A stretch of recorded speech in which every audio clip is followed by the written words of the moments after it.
E aí pessoal, beleza? Rodrigo Bibo do site podcastbibotalk.com. Hoje vamos falar sobre volta de Jesus, pregação e o que mais? Concílios. Fica com a gente em mais um BTS.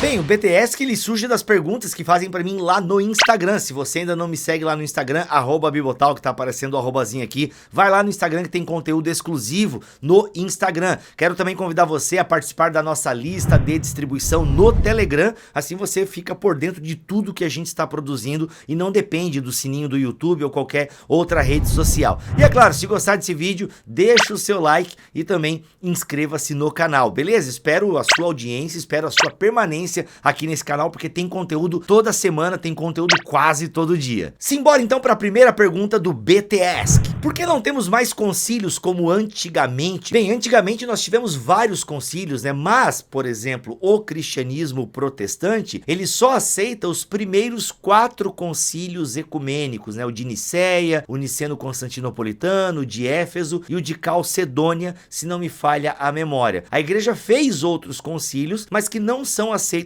pelo protestantismo, ou seja, após a reforma protestante, nós não aceitamos outros concílios, por quê? Porque eles acabam tendo especificidades bem católica romana ou bem de determinada região, e outras são concílios que não tiveram assim tanta expressão e diversidade de bispos para que seja um concílio da igreja cristã. Bem, por que nós não temos concílios hoje em dia? Principalmente depois da reforma protestante, porque o protestantismo ele é mesmo multifacetado e dividido. E isso não precisa ser necessariamente ruim, pode ser bom. Essa diversidade de teologias, essa diversidade de doutrinas, ele pode ser bom, porque nós temos uma liberdade de interpretar o texto bíblico, por assim dizer, claro que dentro de uma hermenêutica, dentro de uma história da tradição, mas o fato é que, a partir do momento que a Bíblia foi entregue nas mãos do povo, nós temos aí uma diversidade de interpretações e muitas delas são legítimas e acabam tendo o quê? Amparo e ancoragem na própria história da igreja. Então nós vamos ter movimentos que batizam crianças, nós vamos ter movimentos que só batizam adultos e ambos têm ancoragem na história. Nós temos interpretações escatológicas diferentes, ou seja, a igreja protestante, ela mantém um núcleo doutrinário, mas ela diverge em várias outras questões periféricas. E isso eu acredito que, pensando no ser humano, que é um ser humano plural, com várias demandas e necessidades, eu particularmente acho boa essa pluralidade no protestantismo, ok? Desde que nós preservemos um núcleo duro da fé, e nós temos vários BTcasts, vários podcasts falando sobre isso. Inclusive tem um falando sobre o Sola Escritura e o caos protestante. Mas o fato é que hoje não faz sentido nós termos um concílio, porque nós mal conseguimos fazer uma união dos evangélicos. Não tem. Nós temos hoje, por exemplo, a coalizão pelo evangelho aqui no Brasil, mas ela não tem uma representatividade. Nós temos um núcleo pequeno de representação lá dentro dessa coalizão pelo evangelho. Geralmente calvinistas reformados. A gente não tem uma pluralidade lá dentro. Desde a última vez que eu olhei, tá, gente? Eu também não sei como é que tá a coalizão pelo evangelho hoje, mas desde a época que eu dei uma olhada, não tinha uma representatividade ao ponto de dizer, não, eles representam a igreja do Brasil. E talvez nem fosse esse o objetivo inicial do coalizão pelo evangelho. O próprio The Gospel Coalition dos Estados Unidos tem uma representatividade um pouco maior, mas também vive em crise, vive dando umas tretas lá entre alguns grandes nomes do coalizão pelo evangelho, que é difícil mesmo. Unidade doutrinária, gente, esquece, isso aí não vai acontecer. Ah, vamos fazer um concílio para definir o que a igreja pensa sobre o aborto. Isso aí, cada denominação tem que ter o seu próprio concílio, as suas próprias deliberações. Não dá pra gente dizer, o movimento evangélico pensa assim. O movimento evangélico é muito grande, é muito plural. Então hoje em dia não cabem mais concílios daquela natureza, porque a igreja está muito grande, está espalhada por todos os continentes, então isso seria praticamente impossível. O que eu acho saudável é que as denominações façam isso, ok? Para que elas tenham uma unidade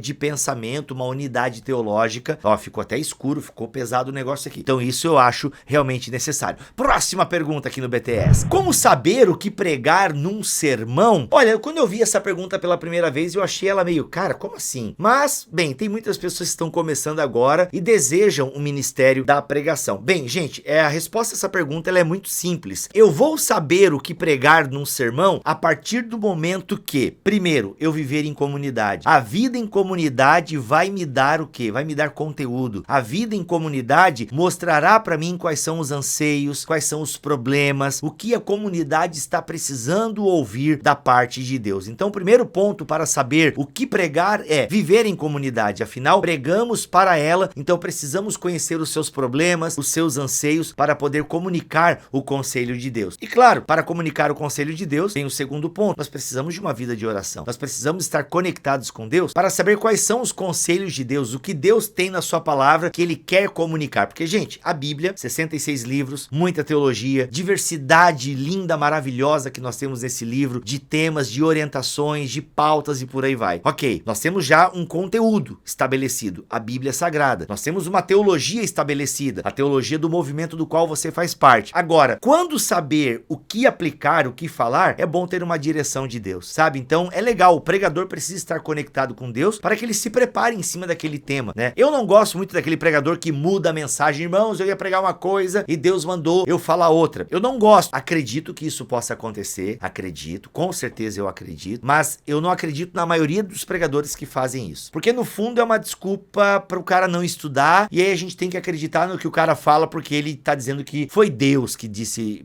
porque foi Deus que mandou ele dizer aquilo. Então eu tomo muito cuidado com isso, porque o bom pregador, ele tá toda hora estudando, ele tá toda hora lendo, e sim, nesse pregador que a gente reconhece que o cara estuda, que o cara se dedica à palavra, que o cara realmente tem um preparo, aí eu acredito, porque no fundo, aquilo que Deus mudou no coração dele, já é uma palavra que tá bem estabelecida no coração dele, que ele já estudou, que ele já se preparou, entendeu? Então eu acredito sim numa espontaneidade do Espírito, só que essa espontaneidade, ela vem com muito suor, com muita lágrima, com muita dedicação. Então não é assim, Deus me deu uma palavra aqui agora. Não, eu só acredito quando Deus relembra aquela palavra que ele já me deu, e por isso eu já estudei, por isso eu já me dediquei. Então quer saber o que pregar? Vive em comunidade, tenha uma vida de oração e esteja sempre estudando. E a última pergunta do BTS, que um pouco mais séria: é normal pensar na volta de Jesus só porque não aguento mais viver nesse mundo? Olha, eu não sou hipócrita, eu já tive vários sentimentos assim, principalmente quando acontece uma coisa muito ruim, ou na minha vida, principalmente no mundo, quando a gente sabe, tá naquela onda de desgraça, quando a gente lê assim uma notícia que te embrulha o estômago, aí eu penso, Maranata, ora vem, Senhor Jesus. Vem Jesus, Maranata, ora vem, Senhor Jesus. Aí sim, aí eu penso realmente, então seria hipocrisia da minha parte dizer que